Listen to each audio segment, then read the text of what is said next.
कृष्ण हरे हरे, हरे राम राम राम हरे हरे, हरे कृष्ण कृष्ण कृष्ण हरे हरे, हरे राम राम राम हरे हरे। हरे कृष्णा। तो सभी को स्वागत है सिंपली लर्न शास्त्र कृष्ण गौरदास में, जहाँ पे आज इस राज विद्या के कोर्स में हम श्रीमद् भागवत गीता से चौथे अध्याय अर्थात ज्ञान योग चतुर्थ अध्याय के बारे में जानेंगे। तो चलिए शुरू करते हैं। तो सभी से अनुरोध है, सभी श्रीमद् भागवत गीता को लेकर बैठ जाएं और भागवत गीता के चतुर्थ अध्याय अर्थात ज्ञान योग को देखें। तो 1 नंबर श्लोक से आज हम शुरुआत करने वाले हैं। शुरुआत के पहले हम गुरु परंपरा का, भगवान श्री कृष्ण का और हमारे सभी आचार्य वृंद का, श्री कृष्ण राधा रानी आदि सभी का वंदन कर लेंगे। उसके बाद हम श्रीमद् भागवत गीता में पूर्ण रूप से प्रवेश करेंगे। चलिए मंगलाचरण शुरू करते हैं। ओम अज्ञानतिमिरन्धस्य ज्ञानाञ्जनः शलाकया चक्षुरुन्मिलितं येन तस्मै श्रीगुरवे नमः। श्रीचैतन्यमनोभीष्टं स्थापितं येन भूतले स्वयं रूपकदा मह्यं ददाति शपदान्तिकं। वन्देऽहं श्रीगुरो श्रीयुतापदकमलं श्रीगुरुन् वैष्णवांश्च।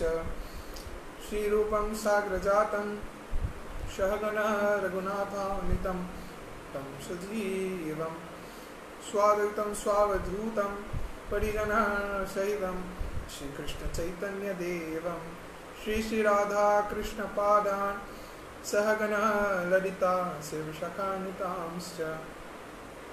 हे कृष्ण करुणा सिन्धु दीनबन्धो जगत्पते गोपेषु गोपिकान्त राधाकान्त नमोस्तुते। तप्तकाञ्चन गौरांगी श्रीराधे वृन्दावनेश्वरी वृषभानुसुते देवी प्रणमामि हरिप्रिये। जय श्रीरांचल निवासाय नित्याय परमात्मने बलभद्र सुभद्राभ्यां श्रीजगन्नाथाय ते नमः। ज्ञानंदमय लीला विग्रहाय हेमांग दिव्य छवि सुंदराय तस्मै श्री महाप्रेम रसप्रदाय श्री चैतन्य चंद्राय नमो नमस्ते। नित्यानंद नमस्तुभ्यं प्रेमानंद प्रदायिने कलौ कल्मषजा नाशाय श्रीजाह्नवापतये नमः। जय श्री वृंदावनं गुरुं कृष्ण कमललोचनं वल्लभी वल्लभं देवं राधालिङ्गितनिग्रहम्। नमो नलिननेत्राय वेणुवाद्य विनोदिने राधाधर सुधापाणि सालिने वनमालिने। जय श्री पंचतत्वात्मकं कृष्ण भक्तरूप स्वरूपकं भक्तावतार भक्ताख्यं नमामि भक्त शक्तिकम्। जय श्री कृष्ण चैतन्य प्रभु नित्यानंद श्री अद्वैत गदाधर शिवासादि गौर भक्त वृंद। हरे कृष्णा कृष्ण कृष्ण हरे हरे, हरे राम राम राम हरे हरे। हरे कृष्णा। तो सभी को स्वागत है आज के इस राज विद्या के कक्ष में, जहाँ पे हम अध्याय चतुर्थ अध्याय अध्ययन करेंगे अर्थात ज्ञान योग। तो सभी से अनुरोध है, सभी भागवत गीता को अपने सामने रखें और भागवत गीता के चतुर्थ अध्याय अर्थात ज्ञान योग को देखें। ओम नमो भगवते वासुदेवाय। ओम नमो भगवते वासुदेवाय। ओम नमो भगवते वासुदेवाय। चलिए शुरू करते हैं। अब हम इस चतुर्थ अध्याय ज्ञान योग के बारे में थोड़ा संक्षिप्त रूप में आप सभी को वर्णन करते हैं कि इस अध्याय में भगवान श्री कृष्ण और अर्जुन के अंदर जो दिव्य संवाद पवित्र धर्म भूमि श्री कुरुक्षेत्र में हो रहा था, तो वहां पे क्या व्यक्त किए हैं।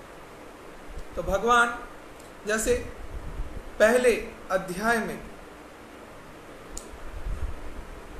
व्यक्त कर रहे हैं, तो जहाँ पे ये जो पहला विषय है कि भगवान से इस भागवत गीता का दिव्य ज्ञान परंपरा के द्वारा हमारे पास आया, जो कि श्रीमद् भागवत गीता के पहले ही आप देख सकते हैं कि वहाँ पे गुरु परंपरा का वर्णन किया गया है कि भगवान श्री कृष्ण से कैसे दिव्य ज्ञान हमारे पास आ रहा है। तो भगवान श्री कृष्ण यहाँ पे अर्जुन को इस अध्याय में इस गुरु परंपरा के तत्व के बारे में बता रहे हैं, कैसे एक कृष्ण से परंपरा के द्वारा ये दिव्य ज्ञान आज अर्जुन के माध्यम से सभी जगतवासियों को मिल रहा है। तो अर्जुन से भी पहले इस दिव्य ज्ञान को भगवान श्री कृष्ण प्रदान किए थे। किसको? सूर्य को, फिर सूर्य से विवस्वान, ऐसे परंपरा से ये दिव्य ज्ञान पहले भी भगवान प्रदान कर चुके हैं। उसका पूर्ण हिसाब आप सभी को आज हम बताएंगे कि कैसे ये दिव्य ज्ञान, गुह्यतम ज्ञान जो कृष्ण अर्जुन को प्रदान कर रहे हैं, वो पहले भगवान श्री कृष्ण सूर्य भगवान को प्रदान किए थे। तो भगवान बता रहे हैं कि जहाँ पे पहले वो सूर्य देव, फिर विवस्वान को प्रदान किए, उसके बाद परंपरा के द्वारा वो जितने भी राजर्षि थे तो सभी राजर्षि को प्रदान किए।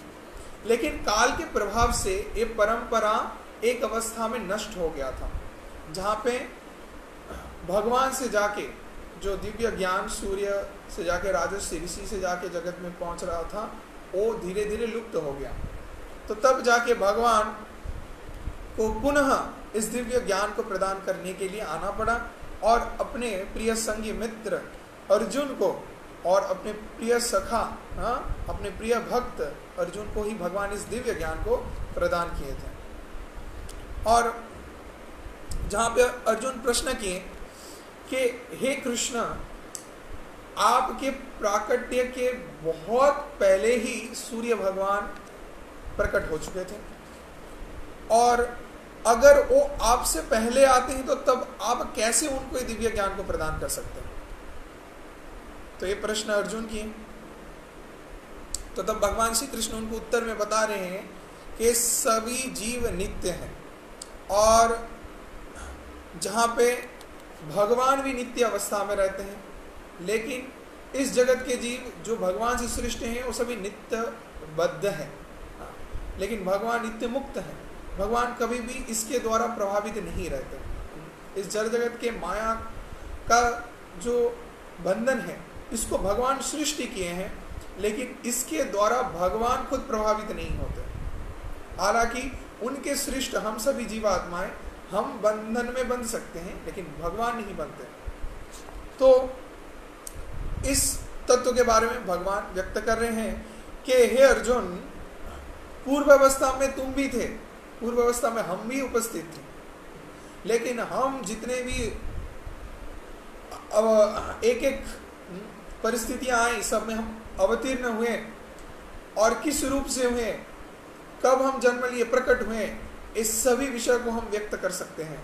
लेकिन तुम इसके पिछले जन्म में क्या थे, और उसके पहले क्या थे, और उसके पहले जन्म में क्या थे, इस विषय के बारे में नहीं जानते। जहाँ पे जीव जब भी इस माया के संस्पर्श में आता है, तब वो पूर्वकृत सभी विषय को भूल जाता है। जहाँ पे वास्तव में हम देखते हैं कि कल और 2 दिन पहले हमने क्या खाया था, कहाँ गए थे, क्या हुआ था, बहुत ही साधारण चीज़ को हम लोग भूल जाते हैं, और पूर्व जन्म में हमने क्या किया है वो हम कैसे याद रखें। तो हम लोग इस विषय को नहीं जानते। तो भगवान बोल रहे हैं कि हम एक नहीं, ऐसे 100 जन्म के बारे में, उससे भी अधिक सभी विषयों के बारे में जानते हैं, क्योंकि हम ईश्वर परम कृष्ण सच्चिदानंद विग्रह अनादि आदि गोविंद, सभी विषयों के आदि, जिनसे सब कुछ सृष्टि हुआ है, वो परम ब्रह्म है। तो हम सब कारणों के कारण हैं, तो हम सब विषय को जानते हैं जो कि तुम नहीं जानते। फिर जहाँ पे भगवान बता रहे हैं कि हम जन्म रहित हैं, लेकिन फिर भी हम दुष्कृति का विनाश करने और साधुओं को रक्षा करने इस जगत में आते हैं। तो इस तत्व के बारे में भी इस अध्याय में भगवान बताते हैं। फिर भगवान यहाँ पे बताते हैं कि लोग विभिन्न प्रकार के देवी देवताओं का पूजा क्यों करते हैं, किस कारण करते हैं, इसके बारे में भी बताया गया है। फिर गुण कर्म अनुसार चतुर्वर्ण को सृष्टि किए हैं भगवान, इसके बारे में भी बताए हैं। फिर बताएं निष्काम कर्म, विकर्म, अकर्म, इसके बारे में भी बताया गया है। फिर बताया गया है कि इस सभी तत्वों को जान के तुम अपने स्वधर्म को पालन करो और युद्ध करो। इसको भगवान अर्जुन को व्यक्त करके अनुप्राणित कर रहे हैं युद्ध करने के लिए उस धर्म क्षेत्र में, कुरुक्षेत्र में। तो चलिए अभी हम प्रवेश करते हैं इस चतुर्थ अध्याय के ज्ञान योग के पहले श्लोक से। श्री भगवानुवाच इवं विवस्वते योगं प्रोक्तवानावयव्ययं विवस्यानान मे प्राह मनोरीक्षा कवे ब्रवीत।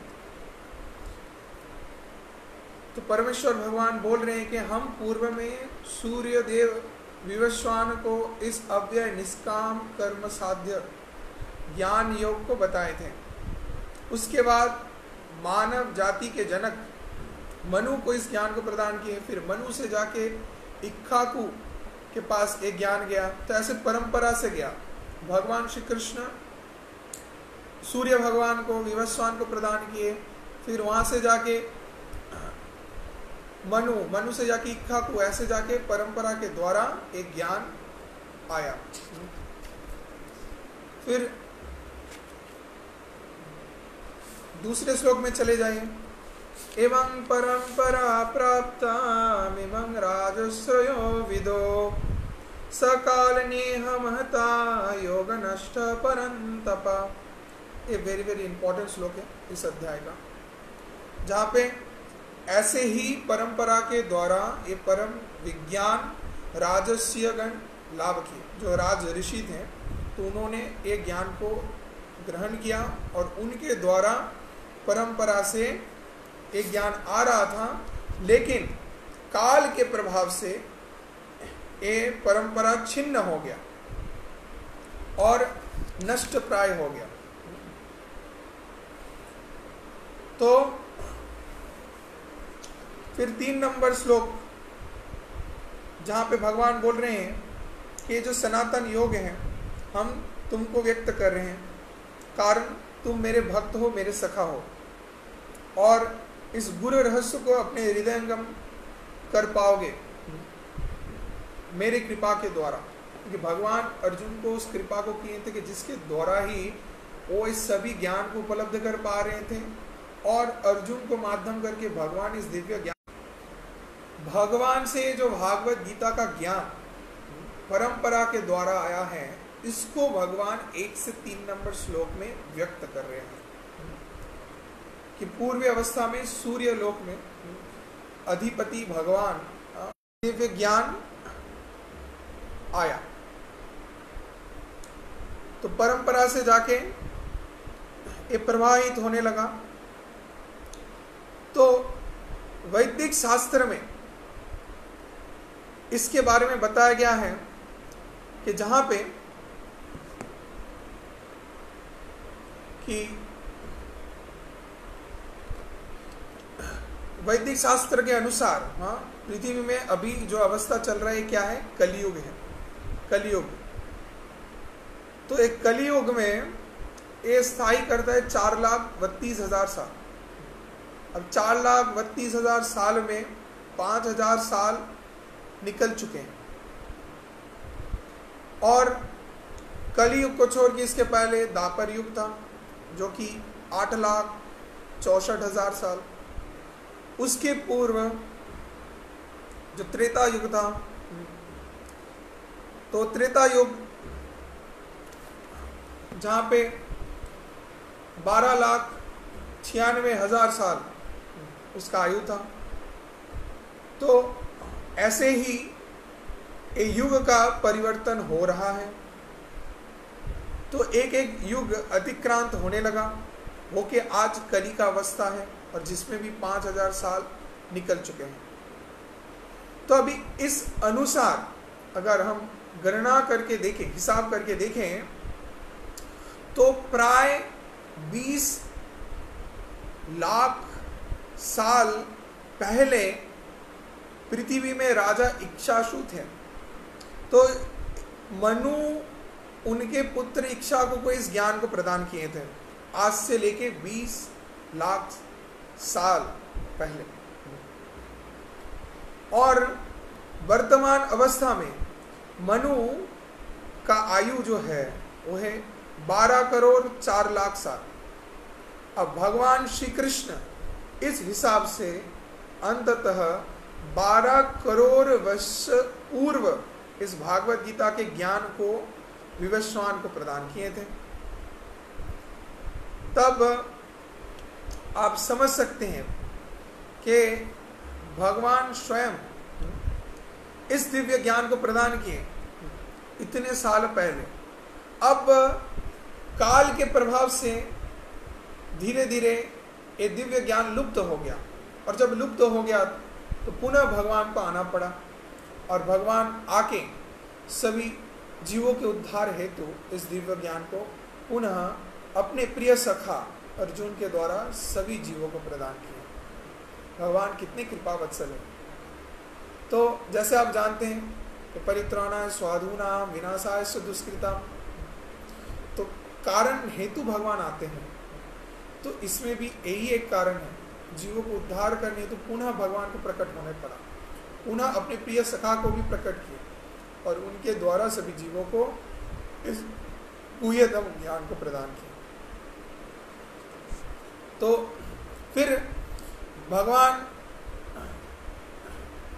इस दिव्य ज्ञान को जो अर्जुन को प्रदान कर रहे हैं, इसको ग्रहण करने के द्वारा जो श्रेष्ठ व्यक्ति रहेंगे, जो बुद्धिमान जीव रहेंगे, वो इसको पालन करेंगे और इसको धारा में लेके आगे जाएंगे, और उनसे जाके फिर नेक्स्ट जनरेशन, फिर उनसे जाके नेक्स्ट जनरेशन, ऐसे परंपरा से एक ज्ञान आगे बढ़ता रहेगा। तो इसका प्रवाह जो था, जो कि रोध हो गया था, तो उसको पुनः परिचालित भगवान कर दिया। तो अभी चले जाइए 4 नंबर श्लोक में। अब 4 से लेके 6 नंबर श्लोक तक जीव और भगवान दोनों के अंदर जो स्वतंत्र विषय है, इसको व्यक्त किया गया है। तो अर्जुन यहाँ पे प्रश्न कर रहे हैं 4 से 6 नंबर श्लोक।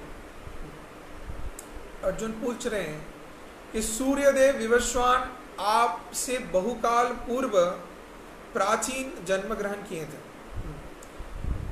तो कैसे आप उनको इस दिव्य ज्ञान को प्रदान किए? अगर आप उनसे पहले जन्म लेते हैं तब ना जाके आप उनको एक ज्ञान दे पाएंगे, लेकिन वो तो आपसे बहुत साल पहले ही जन्म ले चुके हैं और आप बाद में आए, तब आप कैसे इस ज्ञान को दिए? तो उत्तर में भगवान श्री कृष्ण इनको बता रहे हैं कि हे परंतप, मेरे और तुम्हारे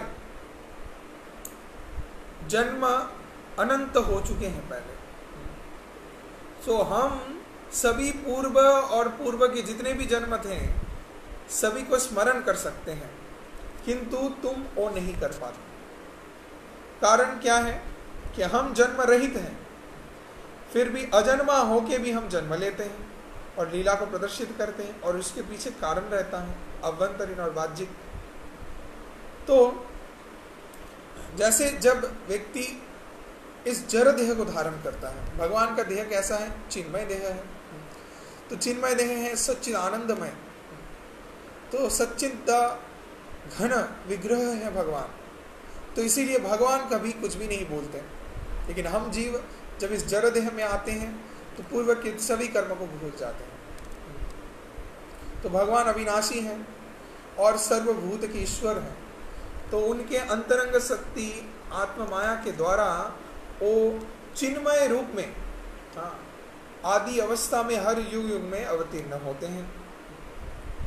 तो बहुत लोग ऐसे हैं इस जगत में जो कि बहुत गलत फहमियों के अंदर में रहते हैं, सोचते हैं कि कृष्ण कोई साधारण व्यक्ति है।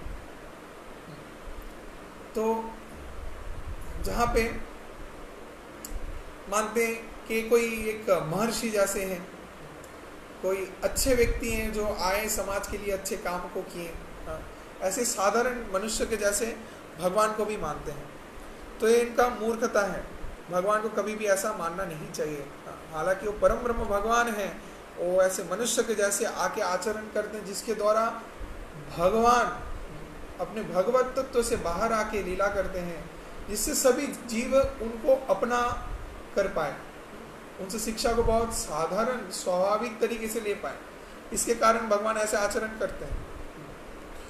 तो कभी कभार जो ऑफिसर्स हैं, पुलिस हैं, हाँ, तो वो भी साधारण व्यक्ति के जैसे आचरण करके जीवों को, लोगों को शिक्षा देते हैं कि आप ऐसे चलिए, ऐसे नियमों को पालन कीजिए। हर समय ऐसे स्ट्रिक्टली सब कुछ नहीं करते। बहुत लोग इसको मान नहीं पाएंगे। तो भगवान देखते हैं कि जीव का अवस्था ऐसा है कि उसको अगर हम भक्ति के विषय को प्रदान करेंगे तो हमको खुद को भक्त के भाव में जाना पड़ेगा और जाके एक्ट करके उनको सिखाना पड़ेगा कि ऐसे भक्ति किया जाता है। तो देखिए भगवान के लिए कितना कठिन विषय था, जिसके कारण ही श्रीमान चैतन्य महाप्रभु, जो कौन है, अभिन्न कृष्ण है, श्री कृष्ण चैतन्य राधा कृष्ण नहे भिन्न। तो साक्षात कृष्ण को राधा रानी के भक्ति भाव को लेके भक्त के वेश में आना पड़ा और इस रूप में आके जीवों को शिक्षा देना पड़ा कि कैसे भक्ति किया जाता है।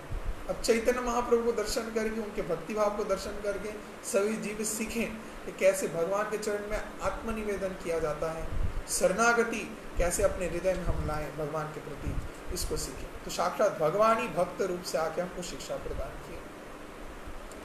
तो ऐसे ही जब लीला को प्रदर्शित करते तो देख के लग सकता है कि भगवान भी हमारे जैसे ही हैं, दिखने में हमारे जैसे हैं, आचरण भी हमारे जैसे ही करते हैं, लेकिन तब वो सबसे बड़ा मूर्ख है। तो उसके मूर्खता के कारण वो क्या करता है, सोचता है कि वो भोगता है, सब कुछ वो भोग कर पाएगा और अपने मन मर्जी सभी काम को करता रहेगा। जैसे कि कोई व्यक्ति अगर भगवान को अनुकरण करता है तो वो सबसे बड़ा मूर्ख है।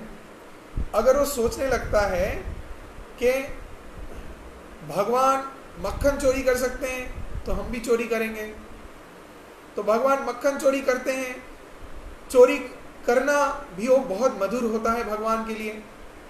अधरम मधुरम वदनम मधुरम नयनम मधुरम हसितम मधुरम तिलकम मधुरम गमनम मधुरम मधुराधिपते रखिलम मधुरम मधुराधिपते रखिलम मधुरम।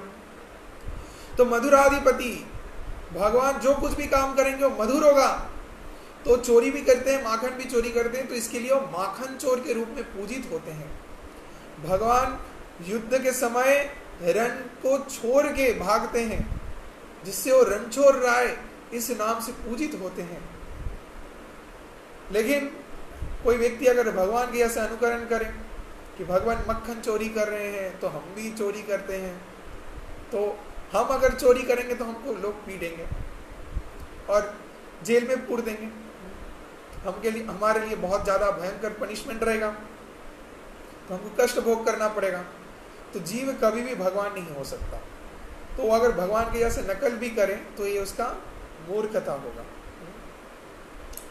तो शायद ही कोई मूर्ख व्यक्ति है जो खुद को भगवान बोलता है, लेकिन ऐसे एक नहीं 100 आज इस दुनिया में हमको देखने को मिलते हैं जो कि खुद को भगवान बोलते हैं।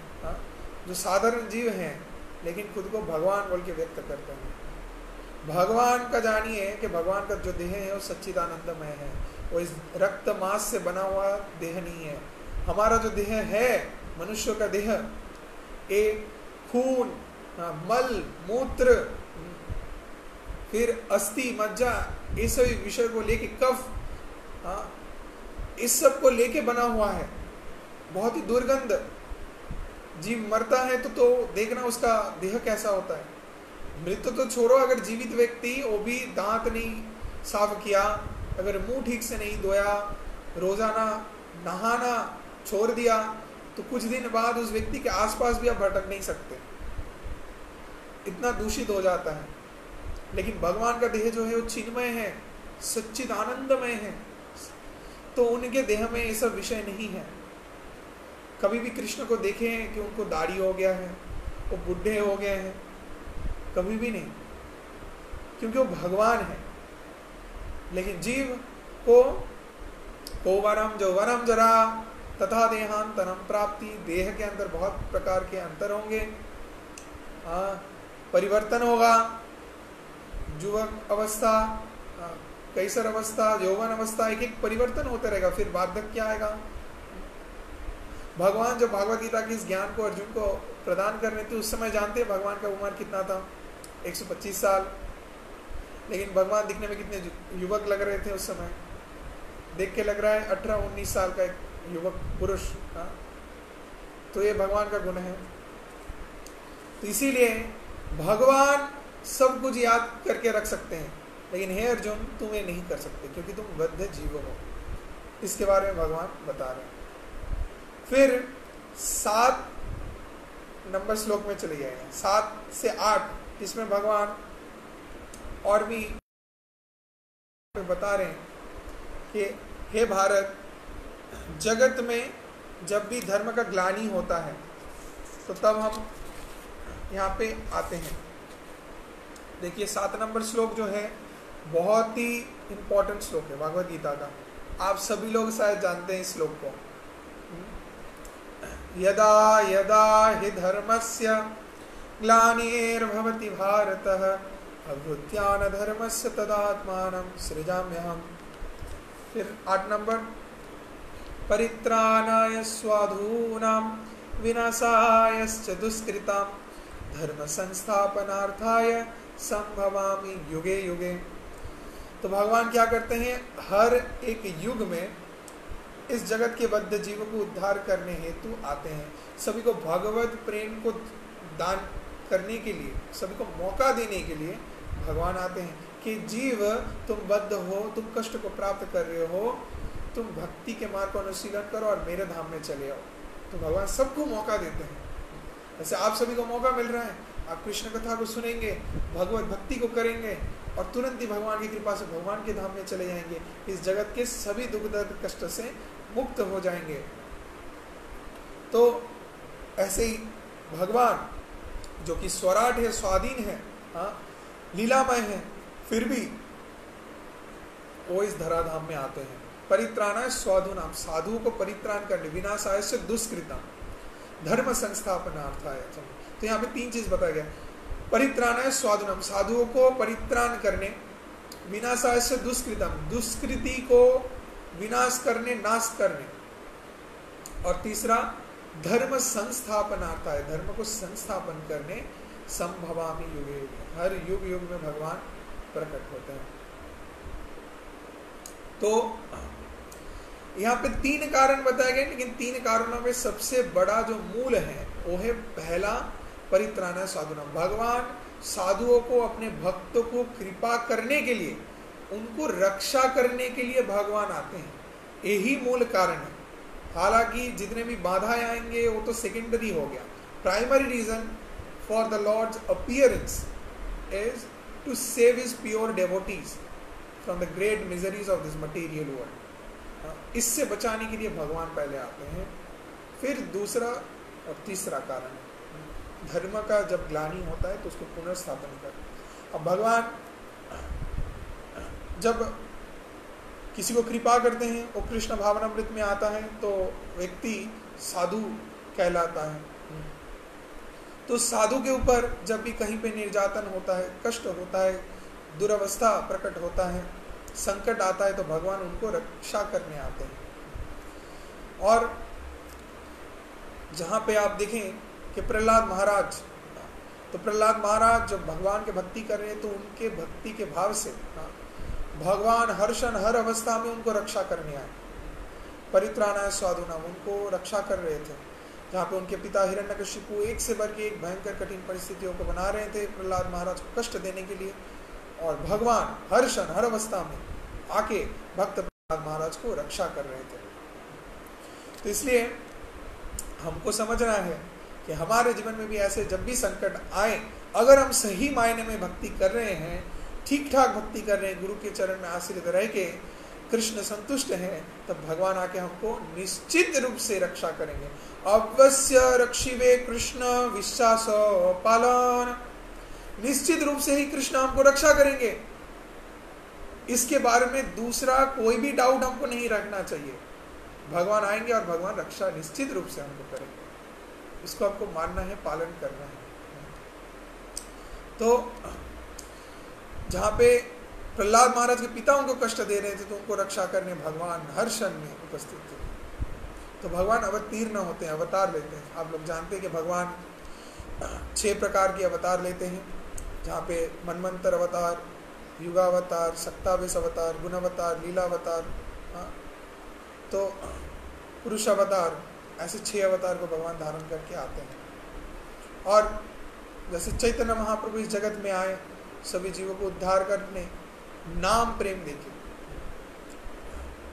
नाम प्रेम माला गाथी पोरीला संसारे, इस संसार में नाम के प्रेम के माला को बांध के सभी को उद्धार कर दे महाप्रभु, सभी जीवों को उद्धार करने महाप्रभु आए। तो फिर अभी भगवान व्यक्त कर रहे हैं 9 से 10 नंबर श्लोक में। क्या बता रहे हैं? भगवान के जन्म और भगवान के कर्म सब दिव्य हैं। तो आइए जानते हैं कि कैसे भगवान के जन्म और कर्म सब कुछ दिव्य होते हैं। कि भगवान जो कुछ भी करते हैं सब कुछ दिव्य है।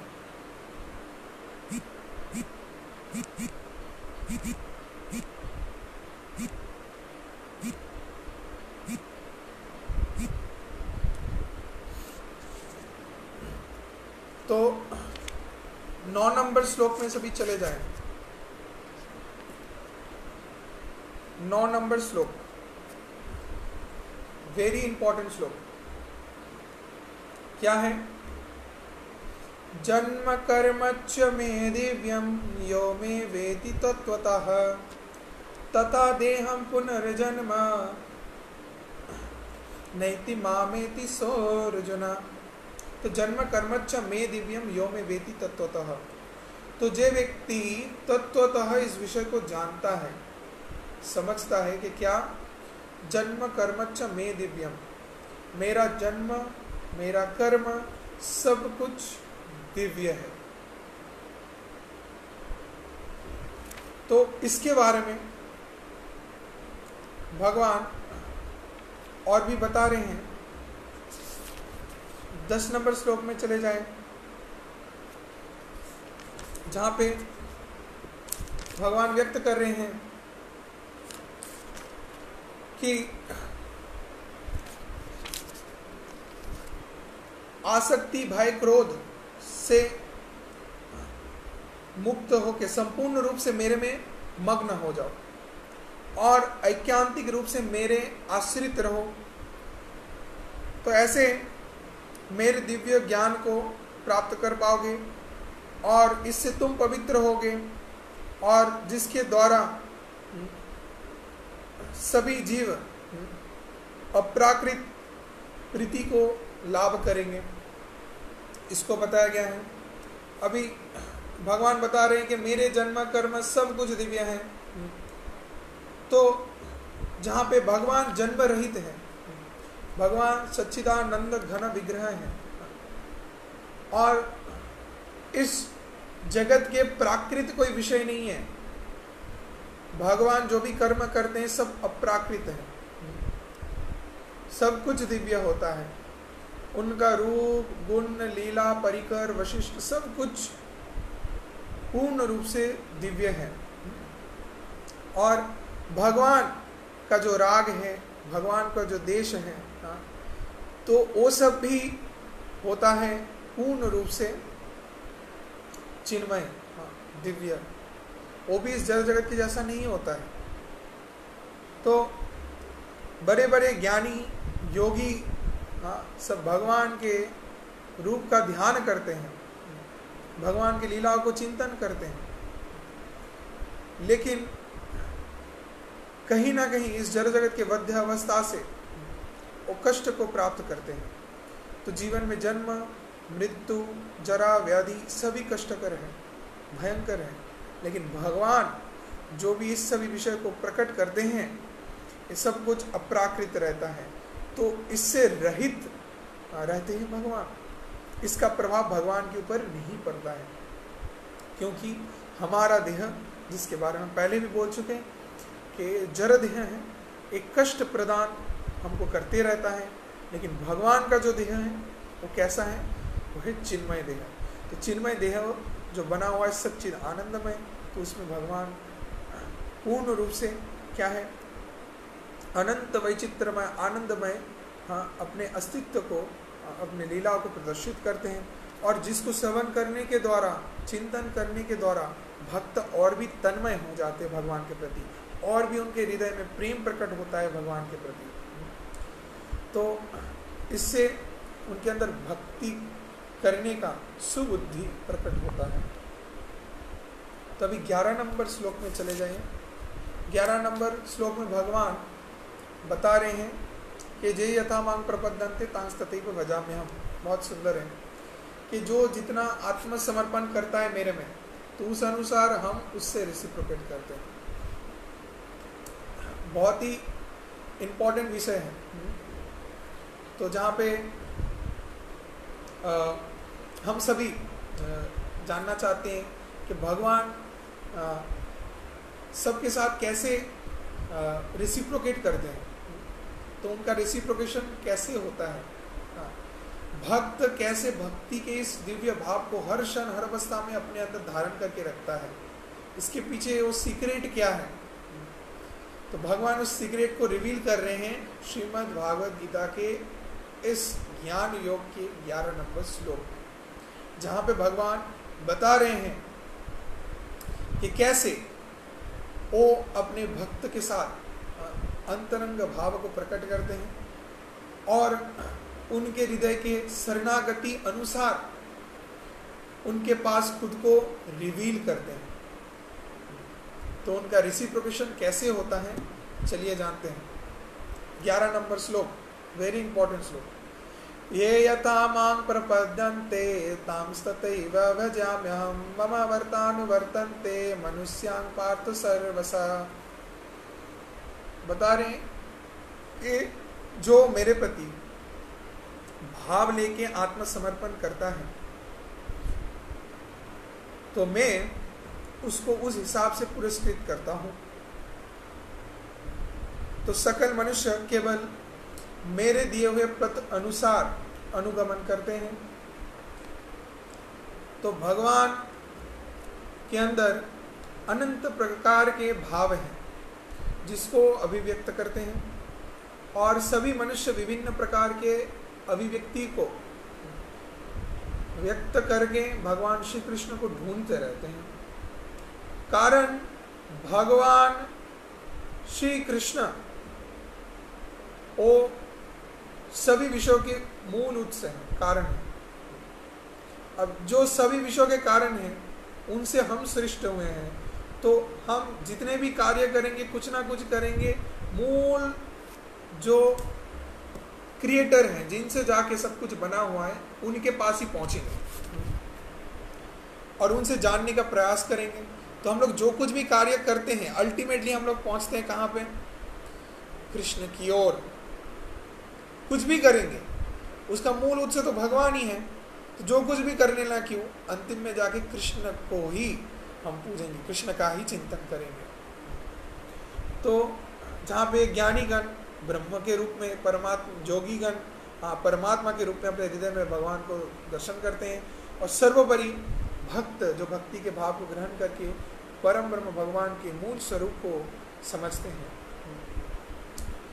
तो उनके शरणागति अनुसार भगवान उनसे अपना रेसिप्रोकेशन करते हैं। जिनके अंदर जितना भाव है, उस भाव के अनुसार जितना खुद को आत्मसमर्पण करता है उनके चरण में, उस अनुसार भगवान भी उनके साथ अपने अनुभूतियों को अभिव्यक्त करते हैं, उतना ही व्यक्ति भगवान के पास निकट पहुंच सकता है, जितना उसका सरेंडरेंस रहेगा भगवान के प्रति, और उतना ही भगवान भी अपनी उपस्थिति को उस भक्त को ज़्यादा से ज़्यादा समझाते हैं कि भक्त कितना निर्भर है भगवान के प्रति, और भगवान भी समझाते हैं कि वो उस भक्त को कितना प्रेम करते हैं। तो अपराकृत जो भगवान का भगवत धाम है, तो भगवान वहाँ रहते हैं और हम सभी वहाँ थे, वहाँ से इस जगत में आए, इस भाव को ही समझना बहुत कठिन है, क्योंकि इसको समझने के लिए उतना उच्च बुद्धि, उतना श्रेष्ठ चेतना सबके अंदर नहीं है। तो फिर भी भगवान परम ब्रह्म सबके पिता होके सबको कृपा करते हैं, सबको अपने संतान के ज्ञान में स्नेह करते हैं। तो जो बुद्धिमान व्यक्ति है वो भगवान को परम पिता के रूप में और खुद को उनके संतान के रूप में मान के उनका सेवा करेंगे, उनके दिए हुए आदेशों को पालन करेंगे और उस अनुसार अपने जीवन को अतिबाहित करेंगे। अब इससे भगवान संतुष्ट होते हैं। तो इससे भगवान के साथ उनका जो नित्य संपर्क है, तो ये नित्य संपर्क फिर से पुनर्स्थापित हो जाता है। और जहाँ पे अगर भगवान देखते हैं कि किसी के अंदर श्रद्धा बहुत कम है, तो जितना भी है उस अनुसार उसके साथ भगवान रेसिप्रोकेट करते हैं। तो जो ज़्यादा से ज़्यादा भगवान के चरण में शरणागत हो जाएगा, भक्ति के मार्ग को अपनाएगा, भगवान के दिए हुए आदेश अनुसार अपने जीवन को अतिबाहित करेगा, उतना ही भगवान की कृपा के द्वारा वो भगवान को ज़्यादा से ज़्यादा समझ पाएगा और भगवान भी उसके निकट तब चले आते हैं। तो इसमें बताया गया है कि सकल अध्ययन भक्ति का मूल अंतिम लक्ष्य जो है वो है कृष्ण प्राप्ति। तो यह भक्ति का चरम मार्ग, चरम स्तर। तो हमको इसलिए इस जड़ जगत में जितने भी कर्म कर्तव्य हम करें ना क्यों, हमको भगवान का चिंतन और उनके आश्रय को ग्रहण करना ही परम उद्देश्य के रूप से मान के हमको ग्रहण करना चाहिए, क्योंकि सभी उनसे श्रेष्ठ हुए हैं, सभी उनके संतान हैं। तो हमको उनके दिए हुए आदेश अनुसार शरणागति के मार्ग को ग्रहण करके कृष्ण भावना में अधिष्ठित होना चाहिए। तो इस विषय में भगवान अर्जुन को ज्ञान प्रदान किया। उसके बाद भगवान बता रहे हैं 12 नंबर श्लोक में, जहाँ पे भगवान बता रहे हैं कि जीव उनमें कैसा विषय है, कैसा वो चिंता करते हैं इस तत्व के बारे में। तो चलिए 12 नंबर श्लोक में देखते हैं।